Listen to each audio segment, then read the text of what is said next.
America may not have invented fireworks. America may not have invented silver. And America may not have invented eagles. But it does take the U.S. Mint to make American Silver Eagle coins. And for a limited time, you can own these for only $5.99 over spot. Silver Eagles at only $5.99 over spot this whole weekend. You heard right, 1 ounce Silver Eagles $5.99 over spot. Now through Sunday, July 5th at 11:59 p.m. Pacific. Email libertyandfinance@protonmail.com with your name and phone number. And we'll ring you back so fast it'll crack the Liberty Bell again. Also, we have an insane special on constitutional silver that won't fit in this ad. Ask about it on your phone call. Reserve is not providing that function right now. They're keeping Wall Street going.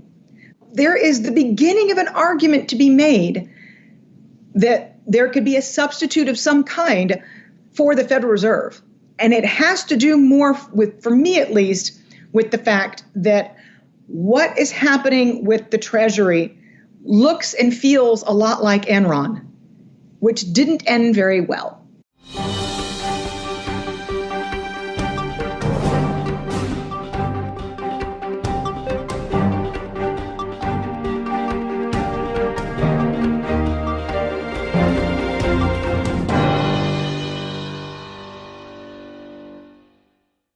Welcome back to Liberty and Finance and Reluctant Preppers. We have a distinguished returning guest. Danielle DiMartino Booth is the author of Fed Up, an insider's take on why the Federal Reserve is bad for America. She spent several years as an advisor to the Dallas Fed during the Great Financial Crisis. She joins us again here on Liberty and Finance this Monday, April 20th, 2020. Danielle, thanks for joining us. Great to be back. I was intrigued by a quotation from your book where you wrote, "Every American must understand this extraordinarily powerful institution and how it affects his or her everyday life and fight back." And we'd like to talk with you about that in a few minutes because a lot of our viewers have submitted questions ahead of this interview because they value your perspective from having had a first-hand experience working with the Federal Reserve, and a number of them have grave concerns about the overall impact the Federal Reserve has had in the U.S., and I know we've talked about that in the past. But if we could get you to kick us off with your view of the current COVID-19 crisis economically, how it's affecting the world and the U.S. economically, and then specifically what you believe are the most important crisis measures that are being taken by the Federal Reserve and other central banks, and whether you think those are warranted given the economic realities of the situation. Well, let me start out by saying that I think that what most people have forgotten, and I'm happy to spend a little bit of time and overtime to take extra questions. So just let me paint a little bit of background. It grates on me that this is called the COVID crisis. The backdrop of over-indebtedness, the fact that global debt levels hit $255 trillion at the end of 2019 is a fact. The fact that corporate America has never been as over-leveraged as it is today is a fact. These were accidents that were waiting to happen, and all of the hyperbole surrounding, this was all brought on by the COVID crisis. It literally makes me crazy because it's disingenuous. There could have been any outsized event, and you see how quickly the dominoes fell and how violent the response has to have been from the Federal Reserve. And it just makes me want to pull my hair out that doing a greater good because they're the ones who facilitated the environment that allowed all this over-indebtedness to become problematic to begin with. We have you on record 5 months ago having been here prior to anybody using the words COVID and 19 in the same sentence or either at all, you said, look, we've had an inversion of the yield curve. We are, based on the research that's been done, we are on the clock anywhere from 4 to 18 months away from a major recession. And you went down the same list of serious instabilities and distortions in our debt market and in our economic world, in our financial world. So you have credibility absolutely with us and with our viewers of saying that this was already on fire before that ever showed up. So we're on page with you there. But I do think that the acute fragility that the global economic environment and really especially the United States has been exposed, and we're starting to see the Canadians and the Australians. These are countries that have done rather well, and they did not suffer as much as others during the financial crisis. But in the background, their households were running up more debt than anything those countries had ever seen. We're seeing countries that were even more indebted at the household level really begin to pay the price. And it's so sad to see the likes of the Australians who held the line, who had interest rates in positive territory for their entire history, have to fold and go down to their zero bound and start their own quantitative easing. And, it's as if there's a pandemic and there's also this other pandemic among central banks to see who can blow their balance sheet up the most. And I'm proud to say that as Americans, we are winning. Okay, that was sarcasm. Yeah. That was sarcasm. But the Federal Reserve is by far being the most aggressive. In that regards, because the question that we had framed was what actions are the Federal Reserve taking and other central banks around the world, what is going on with the Federal Reserve seeming to act as the central bank of the world in some sense, as far as lending out copious amounts to other central banks and so on? What do you think are the important takeaways for ordinary people of that action? Well, you need to be careful in times of war, and that is effectively what we are in right now. The emergency measures are akin to the United States being at war, whether we're at war with something that has come from Mother Nature or we're at war with another nation is irrelevant to the fact that we're implementing wartime economic strategies. And that's why we've seen upwards of 40 different facilities, actions taken on the part of the Federal Reserve. They started with the plain vanilla, if you will, because it seems so pedestrian now to talk about interest rates going to the zero bound, and yet they went there in one fell swoop, things that had been debated for years. But we went to the zero bound quickly. When quantitative easing was at its height, at its apex, QE3, QE infinity, when it was first called that, it was $85 billion a month in combined treasuries, mortgage-backed securities. At one point, we were running $500 billion a week with the Federal Reserve. They've had to pare that back, mainly because there aren't enough treasuries to buy. As crazy as that may seem, there'll be a $3 trillion plus deficit in the United States this year, and it's feasible, and the Fed at its current run rate would buy more than what the deficit is. So try and wrap your head around that. But that's not where the overreach has been. The overreach has been the Fed deciding the winners and the losers in such a big way. It has stepped into areas that no other central bank has gone to. And I apologize for the dinging in the background. I'm on a brand new laptop and I haven't set up all my settings yet. But we are in a brand new world because people forget that 18 months, 24 months ago, there was a bond on the European Central Bank's balance sheet that was downgraded to junk. And it made these headlines. And how can they look at what they've done, the moral hazard? They said that they were just going to buy investment grade bonds. But look, this thing's been downgraded. Jay Powell wiped that clean. He just came flat out and said, we're going to buy junk bonds. And the people who won, the hedge funds, the big asset managers, the speculators, the assumption the next day that the Fed would step next into stocks. I'll really get underneath your viewer's skin right now and say that I was asked the day before the Fed announced that it was going to be buying junk bonds. I was asked by traders on the street whether or not there were plans for the Fed to do this. In other words, the word was already out there. And this is New York Fed 101. There's always leakages of information, and who wins? The investors. And then you get the fine print on the Fed's Main Street lending facility and find out that it is for loans of over $1 million or more. And you find out that the exhausted PPP program, 70% of those loans were for $350,000 or less. You could drive a Mack truck through the divide between what Main Street and Wall Street need. And yet here we are with the Fed basically bailing out the wealthiest investors and small companies. And I'd like to make this distinction and then we can move on. But the distinction is the Fed is bailing out insolvent companies with an abundance of liquidity, while solvent small businesses that just needed a liquidity bridge are being denied that. I mean, this is, it's as unfair as you could possibly imagine. And the conflict of interest run deep.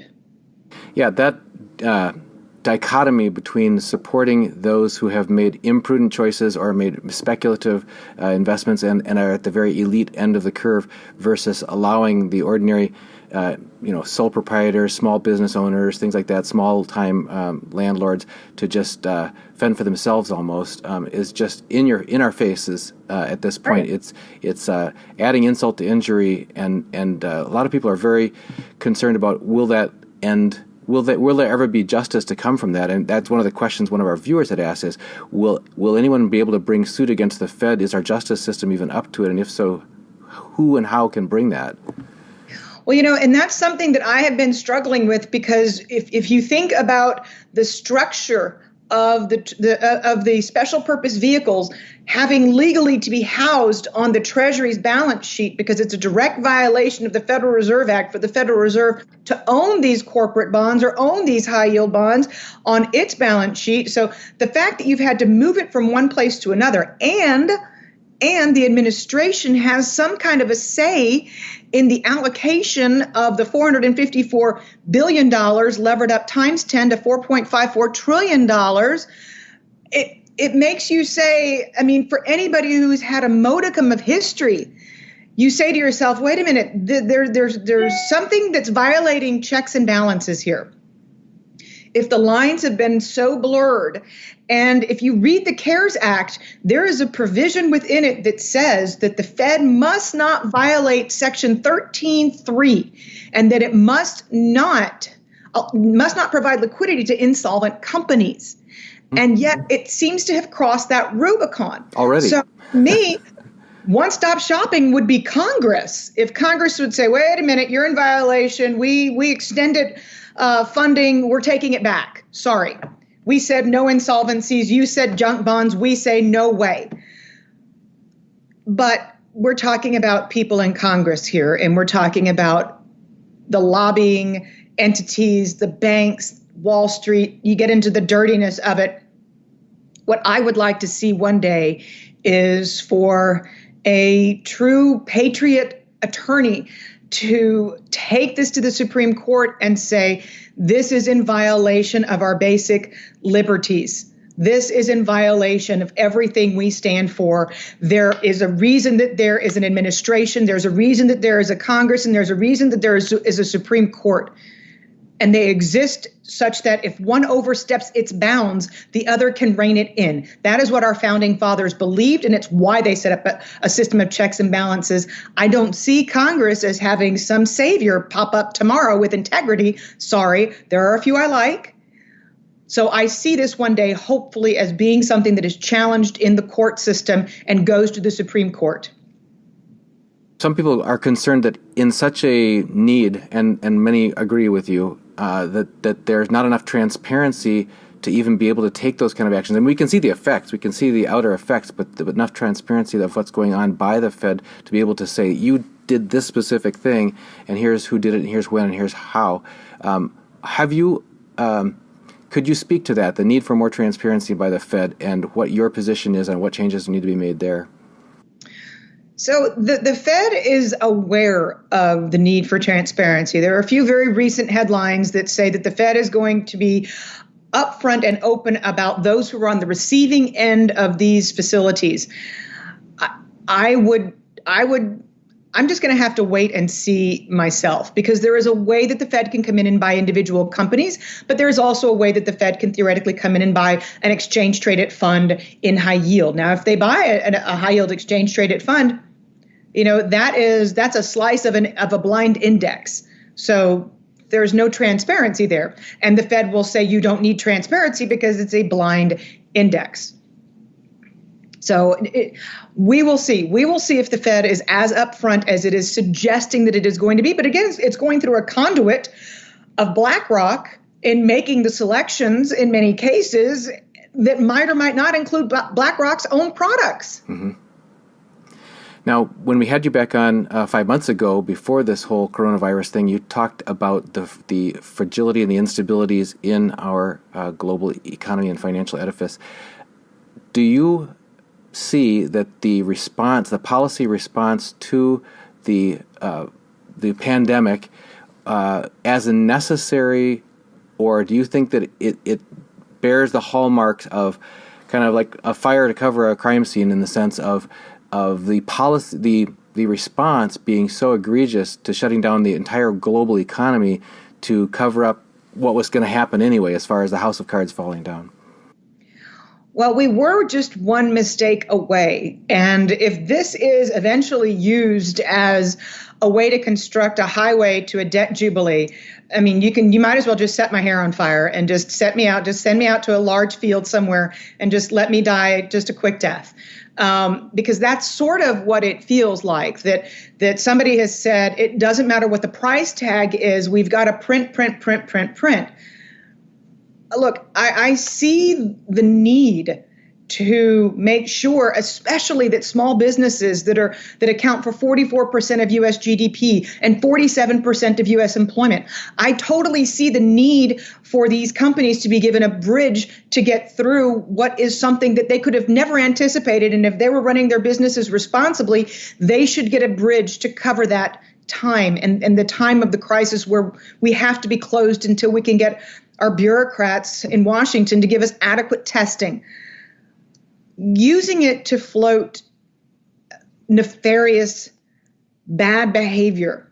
Hearing things like the airlines spent 96% of their cash flow on share buybacks, and we're going to bail them out again. Being reminded that the U.S. auto bailout from the great financial crisis lost U.S. taxpayers money. I mean, you hear this stuff and you say, why are we repeating the sins of the past? Bankruptcy code that's existed since the Napoleonic era exists for a reason. You don't necessarily wipe out your employees. I mean, in some cases, and it's awful and it's tragic and it's sad, but in some cases of hobbled U.S. retailers that have been loaded up on debt, liquidation may be the only route they have.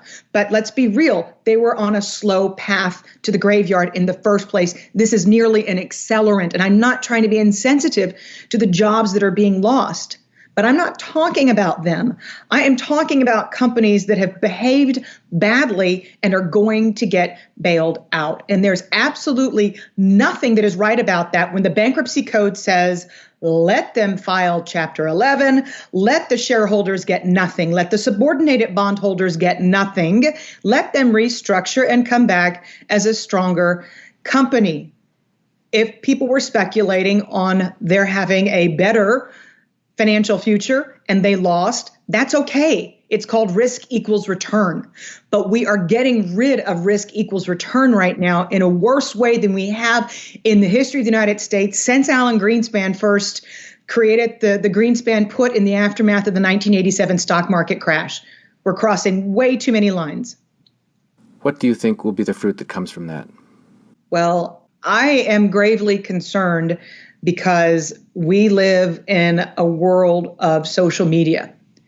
And if you look on my Twitter feed, for example, the anger element is palpable. This is not something that can be hush-hush on Wall Street. This is not something that can be hush-hush inside the Beltway. There is going to be an acute knowledge of what is going on, and it is going to incite anger among Americans. And there's already plenty of it to begin with. We are already a divided country, and this is going to simply add insult to injury, not necessarily to those who, once they start getting an extra $600 a week in unemployment benefits, they'll actually be better off than they would have been otherwise if they made $50,000 or less. And, the increases in minimum wages, what have you. That particular cohort, the safety net in the United States has been expanding for years. They'll be fine. Clearly, anybody and everybody that Jay Powell and the Federal Reserve bails out and Mnuchin, they'll be fine. But it is the middle class in this country that is going to be hurt the most, that has responsibly been entrepreneurial, built a business, lived the American dream, employed people. They're going to be mad. And it's going to be a different dynamic. I would suggest that there's a different dynamic of the anger, if you're talking about angering people who are, let's just say, of a higher socioeconomic realm in this country. That's about as diplomatically as I can say it. We have a question from Eric MC who asks, just how much of this stimulus can an economy take? Going on 25 trillion of debt, 11 trillion dedicated to stimulus, negative actual rates, Fed balance sheet nearing 7 trillion, and it goes on. Saying unlimited, what do you see as being the fallout of this sort of so-called unlimited approach? Well, what we're doing right now is effective modern monetary theory. That is what we're doing. We're effectively letting the printing presses run absolutely wild. And to the extent that we prematurely reopen the country and we potentially have to shut back down, and then there's another stimulus bill that comes behind it, we're kind of giving universal basic income, we're kind of giving it a test drive to see how that's going to work and see how much debt we can take on. And it's frightening in the sense that there is still positivity in U.S. Treasury rates, but if you want to go from 25 to 50 trillion, why don't you see how much the rest of the world will put up with that, or whether or not it's going to be an excuse to finally begin to step back from Treasury auctions and find another alternative. And these are the things that worry me. That's why my children take Mandarin. You never know how anything is going to pan out. We've seen COVID begin to hit Africa. And we know that China owns a good chunk of it. And so there are different ways to take the argument to the extreme that a reserve currency status can be lost. And I'm not saying that's going to happen. But if you want to double your debt overnight, just because you've got reserve currency status and the rest of the world can deal with it, you're going to start testing the limits and the boundaries. 你们说中国话很好. Didn't know that your children spoke that, but all four of them take Well, that's not true. The middle child, the black sheep of the family, said no mas, that's Spanish, and moved on. But three of the four, my sophomore is in AP something Mandarin. So they've all taken it since they were 5.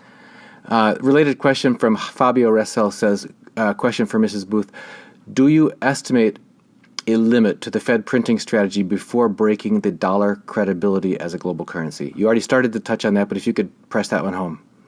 Sure. No, I do see that there is going to be a limit. I think that if the Fed especially if Congress gets desperate enough to break the Federal Reserve Act and allow for the Fed to buy treasuries directly at auction from the primary market instead of having to go out into the secondary market in the broker-dealer community and buy it afterwards, if we were to go that far, I think that the rest of the world would certainly look at that as being a precursor to the loss of reserve currency status. But bear in mind, these things don't tend to happen unless you go from a currency war to a hot war. That's typically how these things are lost. If you look back at the history of Portugal, Spain, Great Britain after World War II. All right. And still on that international financial front, Michael C. asks, Danielle, how does the Fed, quote, liquefy the euro dollar, the offshore U.S. dollar demand shortage, when overseas loans denominated in U.S. dollars cannot be paid? If swap lines are not extended or insufficient, will sovereigns simply sell more U.S. assets to get the dollars, exacerbating the fall of U.S. markets? That's a good question, and it's a super hypothetical. And the only thing that I would say was, come hell or high water, I think those swap lines stay open, period, end. However, the swap lines have not been opened with one key cohort, with one key central bank. Those swap lines remain closed, and that would be the People's Bank of China. So think about the implications thereof, because as the Chinese have methodically and in a very disciplined manner reduced the duration of their treasury holdings as a factor of time over the past few years, that is called setting up a very good defense so that they don't ever take too much of a price hit by holding longer term paper if they ever want to pull the nuclear option and start to sell treasuries if they need dollars that badly. It could happen. But as far as the Fed not closing the swap lines, no, I cannot see that happening, because everybody wants for this game to continue so that we can all pretend like the facade holds. When you say everyone, that includes our overseas trading partners? Oh, absolutely. Absolutely. Look, the only good thing that we did I shouldn't say that. Many good things have happened in the past 10 years, including lots of children in my life. But over the past decade, one of the things that happened was that many American banks, not all, we're going to find out that our banking system is not as strong as we thought that it was. But many of our banks did clean up their balance sheets. That did not happen to the same extent by any stretch in Europe. And right now you've got Italian banks that are just a mess. And you know what, Italy was, hit the hardest and hit the first by the coronavirus. But the fact that the European banking system is as fragile as it is, even Deutsche Bank is, as one example, the fact that Japan is as indebted as it is, mind you, most of that is internal debt. And the fact that nobody would in their right mind trade off the yuan because nobody trusts the Chinese to have it actually be a store of value, so to speak. Right now, other than switching over to some kind of a cryptocurrency, and we've seen criminals infiltrate those, there is no alternative to the dollar still. I wanted to switch us over to the question I've been not bringing up this whole time, but it's about half of the 86 comments that were added here before your interview are on this one topic. We raised it last time that we had you on, and that is people being basically hopping mad about even the existence and actions of the Federal Reserve at all, and saying that here's one that sums it up. Low blood pressure says, "Why do you say we need the Fed? They are the ones that destroy everything." And I know that you've talked to us in the past, and you've talked to other interviews about we need somebody to help protect us from potential Chinese intervention in our finances and that sort of thing. But honestly, people are wondering why can't we, the people, and our Treasury, and our Congress, and our constitutional gold and silver money stand on our own? What would our world be like if the Federal Reserve hadn't been doing what they've been doing this whole time? Why do we really need them? There's got to be more to it than just the theoretical of defending us from attack of our money by the Chinese. Well, if we were able to build a whole new institution that was to be a policeman, a watchdog, somebody to make sure that our financial system was not being infiltrated. And that is something that does keep me up at night, given what the Chinese have done to our intellectual property. If we were able to completely safeguard our financial system from attack, given that the Fed has effectively ceded its independence to the Treasury, by allowing the Treasury to put corporate bonds and junk bonds in special purpose vehicles, kind of like Enron, there is an argument to be made that the Federal Reserve that the Treasury has performed a leverage buyout of the Federal Reserve, and that potentially it's not needed. And this is the first time that I would ever say anything of that nature. I mean, you need to have a central source. You need to have somebody looking over your economy. And we've learned with the coronavirus that you absolutely need an efficient mechanism to get stimulus to the people in need. But the Federal Reserve is not providing that function right now. They're keeping Wall Street going. But even their Main Street lending facility has not gotten up and running. And even so, again, the loans are supposed to be, and they're taking this under consideration as well, for $1 million or more. So there is the beginning of an argument to be made that there could be a substitute of some kind for the Federal Reserve. And it has to do more with, for me at least, with the fact that what is happening with the Treasury looks and feels a lot like Enron, which didn't end very well. And I think that Federal Reserve officials, and I had hope at one point for Jay Powell because he understood the makings of the credit bubble, and he said so in October 2012. Mm-hmm. He said quantitative easing is going to blow a duration bubble across the entire credit spectrum. He said it in October 2012. He knows what he was going to be dealing with. He understands what he's dealing with, but somehow, some way, he's made it even worse by bailing out the big guys. So, again, as long as our financial system is protected, but I do think we need an independent arbiter, I don't think it's Treasury. I don't think it should be under the, good Lord, I don't think it should be under the power of an administration. But I do think that we need a simpler body to maintain the buying power of the US dollar, period, end. Like the entire Federal Reserve Act in my future, Federal Reserve 2.0, the sequel, would be preserve the buying power of the US dollar, period, end. They wouldn't even need more than a sheet of paper to put it on. There's about half a dozen or more of our viewers' questions that are in that regards as the Constitution of the United States provided for physical gold and silver to be the backing of the US dollar. Why do we assume that that's not would perform exactly the function you're describing? It could possibly, but I think that the world that we live in today has moved, unfortunately, beyond that. I mean, you would probably have to have a meteor hit the earth to be able to go back to the gold standard. And I say that because we have gone so far as a world in terms of electronic transmission of monies across borders around the world. These are things that people have grown to be accustomed to and enjoy. And I think that we have a much better chance of coming up with something like a cryptocurrency that is a sovereign than we do of ever going back on the gold standard. That's not to say I don't own gold myself, so I do. Would the gold standard, though, preclude electronic forms? If the U.S. dollar was still redeemable for gold, that sort of thing, as it was back, in the past, where we had gold certificate and silver certificate dollars, you could still do electronic transfers, all that sort of stuff, commerce, but with the understanding that the money supply was tied to the gold supply. I mean, in theory, what you're saying is something that makes hard discipline monetarists feel good to think about. The fact that it would slam the country into depression because it would simply kill anybody with credit.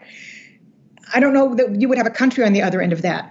I mean, you might have a lot of dignity, but I don't know that you would have an economy because of the nation that we've allowed ourselves to become. And by the way, that's not just on the Federal Reserve. We are a nation that has, in some ways, with our eyes open, lived beyond our means, whether you want to talk about households, corporations, or the government. And that is part of our culture, and it is ingrained. And you would take out anybody with a lack of discipline, you would simply take down with such a measure. And again, I don't know that there would be a country on the other end of that. Well, you've described in other interviews, you've talked about that's part of our departure from our roots as a country culturally, is that we used to be a country that worked for what we had and built it and used ingenuity and so on and saved. We were a country of savers. So we're taking down, in the sense, this credit bubble bursting and so on is taking down those who have been responsible and have saved and now can't get more than 0% on their savings and that sort of thing. So aren't we doing on a personal scale what you were describing, what you were criticizing on a larger scale of rewarding the risky hedge fund managers while letting Main Street go? How is that maintaining our economy? Well, I do think that those who did have cushions coming into this crisis are going to be much, much better off than those whose credit's going to be wiped completely clean. And I know that there's forbearance going on, and I know that there are forgiveness, that they're forgiving all manner of debts at this point. But I dare say that those who were prudent coming into this are going to come out a lot better off than those who stand to lose so much more, because nobody is anticipating how long the bottom part of the U is going to be before we come out of this. And it will take many, many households down with it who, they shouldn't have bought that $70,000 SUV on credit with an 8-year loan. And I think that people who didn't come in with a lot of debt, who have savings, are going to come out better for it. Well, Danielle, I appreciate your visiting here with us. I know that our time is limited, and just appreciate that you were able to take our invitation for an interview. We've been speaking with Danielle DiMartino Booth, the author of Fed Up and former advisor to the Dallas Federal Reserve. Danielle, thanks as always for joining us here on Liberty and Finance. Thank you. America may not have invented fireworks. America may not have invented silver. And America may not have invented eagles.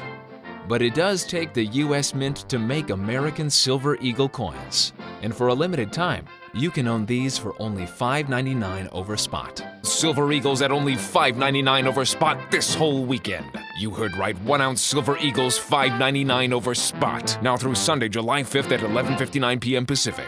Email libertyandfinance@protonmail.com with your name and phone number, and we'll ring you back so fast it'll crack the Liberty Bell again. Also, we have an insane special on constitutional silver that won't fit in this ad. Ask about it on your phone call. If you've decided that now is the right time for you to protect your family's financial future by acquiring physical precious metals, gold and silver, I'm delighted to let you know that I have now become a licensed dealer's representative for Miles Franklin, one of the oldest and most trusted names in bullion dealerships. And we can provide you with physical delivery to your personal possession or to professional vault storage or precious metals IRAs.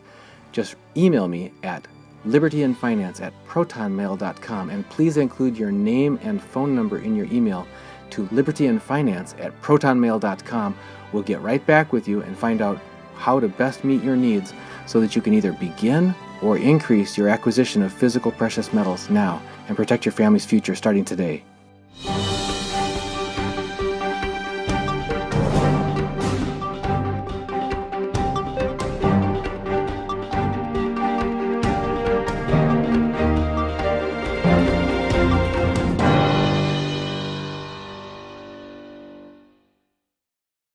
America may not have invented fireworks. America may not have invented silver.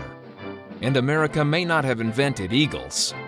But it does take the U.S. Mint to make American Silver Eagle coins. And for a limited time, you can own these for only $5.99 over spot. Silver Eagles at only $5.99 over spot this whole weekend.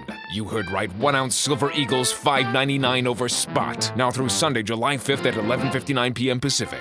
Email libertyandfinance@protonmail.com with your name and phone number, and we'll ring you back so fast it'll crack the Liberty Bell again. Also, we have an insane special on constitutional silver that won't fit in this ad. Ask about it on your phone call.